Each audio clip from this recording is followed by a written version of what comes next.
অসুস্থ লোক। কি অসুস্থ? এলে উল্টাই। এই জন্য উল্টো কথা আসছেন? অসুস্থ দেখে আই। অসুস্থ হলে কি উল্টো কথা আসবেন? আপনাকে যদি পানিতে জাল দেওয়ার জন্য টাকা দিব, আপনি জাল দিবেন? রুগীরে খেতে না হলে তো আইলাম না, বাবা আইলাম না। আপনি যে দেখতেছেন পুরো রাস্তা ব্লক হয়ে গেছে আপনার জন্য। রুগী আছে। কোথায় রুগী? রুগী কোথায়? রুগী কোথায় রুগী কোথায়? বলে কি বলে তুই? কি করছে? উল্টাইছি বলে। কেন আসছেন? না ভাই, কেন আসছেন? উল্টা আরাম আপনি জানেন এই যে যানজট হচ্ছে কেন হচ্ছে আপনি জানেন? উল্টা আর কারণ কেন হয়েছে? বলে আরাম। দর্শক, আমি এই মুহূর্তে দাঁড়িয়ে আছি ময়মনসিংহ সদরে পাটগ্রাম ব্রিজ মোড়ে। এখানকার উল্টা পথে গাড়ি আসার কারণে প্রতিনিয়ত ঘটে চলেছে যানজট। দর্শক, আপনাদের দেখানোর চেষ্টা করব আজকে কি পরিমাণ গাড়ি উল্টা পথে আসছে। তীব্র যানজটের কারণে ভোগান্তি পোহাতে হচ্ছে এখানকার সাধারণ মানুষের। না আমার খালি গেটে গেরোতে দাম এই কেন যাবেন? হ্যাঁ। কিন্তু উল্টো কথা আসছেন কেন? না দেরি করে নাই এই কেন জন্য দেরি করবেন না কেন? ওই গেরোতে দাম আইন সম্পর্কে জানেন আপনি? হ্যাঁ জানি। কি জানেন? যদি এটা অপরাধ হ্যাঁ? অপরাধ অপরাধ করছেন কেন? হ্যাঁ কি করবো গেরোতে দাম এই যে আপনি যে উল্টো পথে যে আপনার জন্য যে যানজট হচ্ছে, আপনার জন্য যে যানজট হচ্ছে, আপনি বুঝতেছেন এটা? আমার জন্য যানজট হয়েছে এটা রাস্তা ব্লক হয়ে গেছে, সুস্থ আছে, হ্যাঁ তাহলে উল্টো পথে আসছেন কেন? উল্টা মাছ জ্যাম। মাছ পয়সা যেতেছে, মাছ পচা যাইব, মাছে বরফ দেই নাই, জাতা মাছ কিনছি। হ্যাঁ, এই জন্য উল্টো পথে আসছেন। হ্যাঁ। আপনি কি জানেন উল্টো পথে আসলে এটা অপরাধ? এটা কি সড়কের আইন আপনি জানেন? ওইটা তো আমরা সাধারণ মানুষ বুঝি না তো। আপনার জন্য শত মানুষ কষ্ট করতেছে, কারণ আচ্ছা আচ্ছা বাড়ান। না না, আমাকে তেল নেই নাই পাম্পে, এই জন্য উল্টো পথে আসছেন। আপনি উল্টো কেন আসছেন? আর বলে কোথায় রুগী আছে?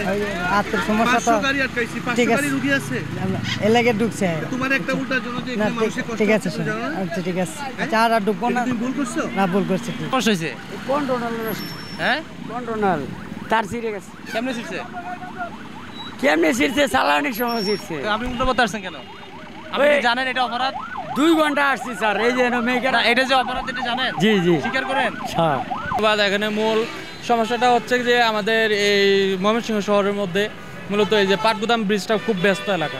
আর এখানে যেহেতু ময়মনসিংহ মেডিকেল কলেজটা চরপাড়ে অবস্থিত, তো যেহেতু শেরপুর, নেত্রকোনা এবং কিশোরগঞ্জ ব্রিজের ওপারে হওয়ার কারণে স্বভাবত এই রুগীর গাড়ির চাপগুলো একটু বেশি থাকে।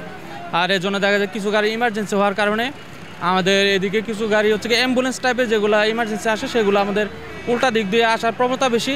আর দেখা যায় আমাদের ড্রাইভারদের একটু আইন মানার প্রবণতা কম, যার জন্য আর কি সমস্যাটা বেশি শুরু হচ্ছে। আসতেছে এগুলো আসলে প্রতিবন্ধকতা সৃষ্টি করতেছে। আমি আসার পথেই দেখলাম যে একটা গাড়ি সিএনজি অলরেডি উল্টা দিকে ঢুকার কারণেই অলমোস্ট অ্যাক্সিডেন্ট হওয়ার মতো অবস্থা আমাদের গাড়ির সাথে। তো সেখানেও আমাদের ভোগান্তিটা চরমে আসলে। শৃঙ্খলা বাহিনী আছে, তাদের কাজের অবহেলা। দ্বিতীয়ত হচ্ছে আমরা ট্রাফিক আইন মেনে চলতেছি না। আর হচ্ছে যে নাগরিক সচেতনতার জন্য সরকারের তেমন কার্যক্রম নেই। সিএনজি, অটোরিক্সা, মাইকো এগুলো বেশি। আমরা তো উল্টা পথে যাই না, আমাকে তো বড় গাড়ি, ছোটো ছোটো গাড়িগুলো এগুলো জ্যাম লাগাই দেয়। কোনো যদি অভিভাবক না থাকে তো ফুলাবান কীরকম হবো? কি সমস্যা? সমস্যা একটাই, জ্যামজট। একমাত্র উল্টা আসার কারণে তো জাম লাগে হয়েছে। মোটর সাইকেল, অটো গাড়ি। আসলে কত লোকের গাড়ি এলো উল্টা পাল্টা গাড়ি ঢোকার কারণে জ্যামজটটা বেশি। সবচেয়ে কি গাড়ি বেশি? মনে করেন এখানে আছে বাস মনে করেন গাড়ি ঘোরানোর জন্য একসাথে 2-3টা গাড়ি একসাথে ঢুকানোর পরে যে আমরা এদিকে যাওয়ার সময় জ্যামটা লাগে। এই যে বাজার উপরে এটা বাসের উপর সহজ পদ্ধতি হয়েছে বাস স্ট্যান্ডে গাড়ি রাখার অবস্থায় প্যাসেঞ্জার একবারে যা ওদের বাসের যে সিট আছে, সিট ভরপুর হওয়ার পরে গাড়ি এখান থেকে ডাইরেক্ট ছাড়বে। আপনারা জানেন যে ময়মনসিংহ মহানগরী একটা অত্যন্ত যানজটপ্রবণ এলাকা। তো দীর্ঘদিন যাবৎ এখানে বেশ কিছু সমস্যা ছিল, যেমন আমাদের এখানে মূল যে সড়কগুলো, সেই সড়কগুলো এমনিতেই সরু, প্লাস এই সড়কগুলোর উভয় পাশে 3 থেকে 6 ফিট রাস্তা কার্পেটিং না থাকায় এটা যানবাহনের জন্য অব্যবহৃত অংশ। পাশাপাশি এখানে বিভিন্ন ধরনের যানবাহনের প্রয়োজনের তুলনায় সংখ্যাধিক্য রয়েছে। এছাড়াও নগরায়নের যেই ছাপ, সেখানে আপনার বিভিন্ন জায়গায় অপরিকল্পিতভাবে বহুতল ভবন নির্মাণ করা হয়েছে। মানুষের মাঝে ট্রাফিকের সচেতনতারও যথেষ্ট অভাব ছিল।